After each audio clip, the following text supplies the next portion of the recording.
आपको ये आर्टिकल देखने के लिए मिला होगा कि नाटोज door open for more engagement with India. मतलब जो नाटो कंट्रीज है ना, वो इंडिया के साथ अपने रिलेशन को नेक्स्ट लेवल पर ले जाना चाहते हैं। अब देखते हैं कि नाटो है क्या। नाटो इस वर्ड का यूज़ आपको पहले अफ़गानिस्तान के केस में मिला होगा, जब अफ़गानिस्तान और तालिबान के बीच में वॉर चल रहा था।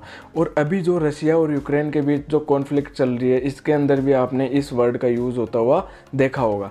इसमें यूज़ क्या होता हुआ देखा होगा, ये पूरी वॉर ही नाटो की वजह से हुई है, ये समझ लो आप। तो इस सेशन में नाटो के बारे में और क्या इंडिया नाटो को ज्वाइन करेगा, ये सारे डाउट है आपके जो वो क्लियर होने वाले हैं। और वीडियो स्टार्ट करने से पहले आपसे एक रिक्वेस्ट है कि वीडियो को पूरा देखें ताकि आपको डीप एनालिसिस मिल सके। और चैनल पर नए हो तो चैनल को सब्सक्राइब ज़रूर कर ले, ये आपके लिए एकदम फ्री है पर हमारे लिए एक मोटिवेटर का काम करता है। तो मैं हूं शुभम एंड लेट्स बिगिन।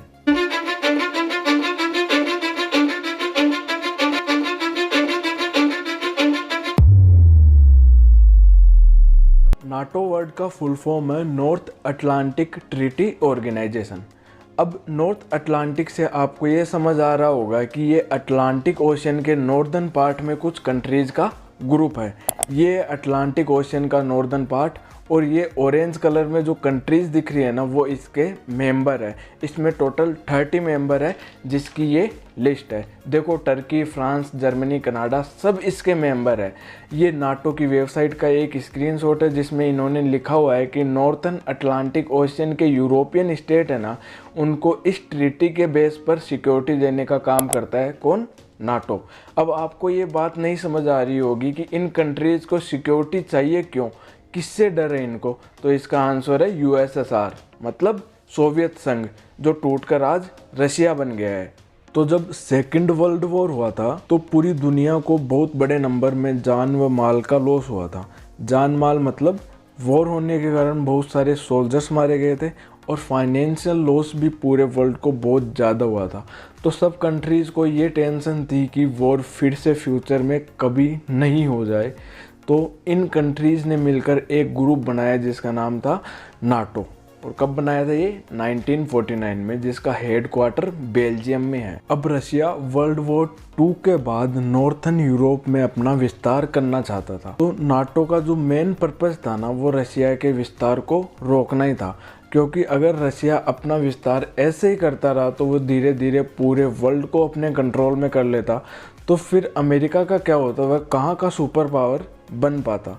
तो इसलिए सब कंट्रीज़ को एक ग्रुप में जोड़ दिया, और इन 30 मेंबर्स में से किसी पर भी अगर अटैक होता है तो उसका जवाब ये सारी कंट्रीज़ मिलकर देती है। अब रशिया यूक्रेन वॉर में नाटो कैसे जिम्मेदार है, तो ये देखते हैं पहले।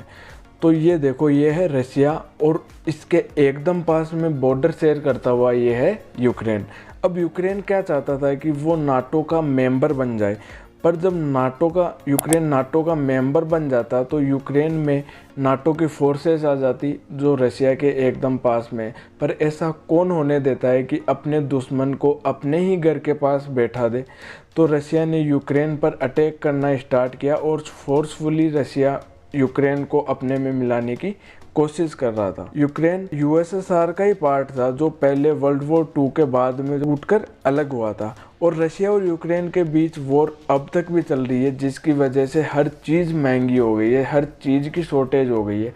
गेहूँ, तेल सब महंगा हो गया है। अब रशिया तो इंडिया का एक ऐसे समझ लो कि बेस्ट फ्रेंड है। दोनों देशों में रिलेशन बहुत अच्छे हैं, नेक्स्ट लेवल पर है। पर जब इंडिया को नाटो का ऑफर मिला तो क्या इंडिया इसे एक्सेप्ट करेगा?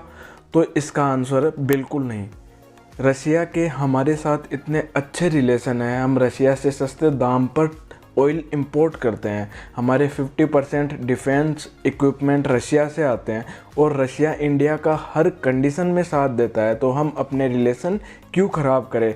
और नाटो का मेंबर बनने के बाद उसकी मिलिट्री इंडिया में आ जाएगी तो इंडिया के लिए खतरा है, क्योंकि इंडिया जो भी मूवमेंट करेगा उसकी जो खबर है ना, वो सारी चीज़ वो अमेरिका को रहेगी। और नाटो इंडिया को अपना मेंबर नहीं बनाना चाहता, बल्कि नाटो प्लस का पार्टनर बनाना चाहता है, जिसमें पहले से ही 5 मेंबर है। कौन कौन से? Australia, Japan, Israel, south Korea और न्यूजीलैंड। अब इस ग्रुप में नाटो इंडिया को इसलिए ऐड करना चाहता है ताकि इंडिया के साथ डिफेंस एग्रीमेंट जल्दी हो जाए, अब अफ़गानिस्तान में जब युद्ध चल रहा था ना तालिबान के साथ, तो वहाँ नाटो की पीस कीपिंग फोर्सेस थी, मतलब कि जो वहाँ शांति बनाने के लिए जो नाटो की फोर्सेस रखी गई थी, तैनात की गई थी ना, वो सारी फोर्सेस थी। और ये चार्ट देखो कि कितने सिविलियन हर साल वहाँ मारे जा रहे थे तालिबान द्वारा। फिर भी अमेरिका ने नाटो की फोर्स को वहाँ से हटा लिया और अफ़गानिस्तान को तालिबान के हाथ में सौंप दिया, जहाँ की कंडीशन, अब की जो प्रेजेंट की कंडीशन है वो आपको पता ही है कि कैसी चल रही है। अब क्या इंडिया नाटो का मेंबर बनेगा? इंडिया को नाटो का मेंबर बनना कोई ज़रूरी नहीं है, क्योंकि इंडिया किसी भी मायने में अदर कंट्रीज़ यानी अमेरिका, चाइना, रशिया से कोई कम नहीं है। कोरोना के बाद जहां पूरे देश में मंदी चल रही है, तो इस टाइम में इंडिया की जीडीपी ग्रोथ 6.3% से भी ज़्यादा है। तो हम डिफेंस सेक्टर में भी आगे बढ़ रहे हैं, नई नई मिसाइल लॉन्च कर रहे हैं, न्यूक्लियर मिसाइल, ड्रोन, सब कुछ लॉन्च कर रहे हैं। तो हमें किसी कंट्री से डरने की कोई ज़रूरत नहीं है। अगर पाकिस्तान हम पर अटैक करता है तो ऐसे समझ लो कि कुछ ही घंटों में पाकिस्तान को वर्ल्ड मैप से गायब कर देंगे। तो इंडिया के पास इतना पावर है। अब चाइना की भी इतनी हिम्मत नहीं है कि इंडिया पर अटैक कर सके, तो हमें नाटो की कोई ज़रूरत नहीं है। अब आपने सुना होगा कि इंडिया एससीओ का भी मेंबर है। इस साल इंडिया एससीओ की अध्यक्षता भी कर रहा है। तो एससीओ है क्या? एससीओ का फुल फॉर्म है शंघाई कोऑपरेशन ऑर्गेनाइजेशन, जिसे चाइना ने 1996 में बनाया था। इसमें China, Russia, India, Pakistan total मिलाकर 8 मेंबर है। इसका भी जो मेन मोटो था ना, वो देशों के बीच में रिलेशन को इम्प्रूव करना, वहाँ पे व्यापार को बढ़ाना था। तो आपको नाटो और इंडिया को लेकर जितनी भी क्वेरीज थी वो सॉल्व हो गई होगी। और ये था वीडियो का एंड। और वीडियो आपको अच्छी लगी हो तो लाइक और कमेंट ज़रूर करना और अपने दोस्तों के साथ शेयर करना, ताकि उनको भी करंट इश्यूज़ के बारे में पता चल सके। तो God bless you all and जय हिंद।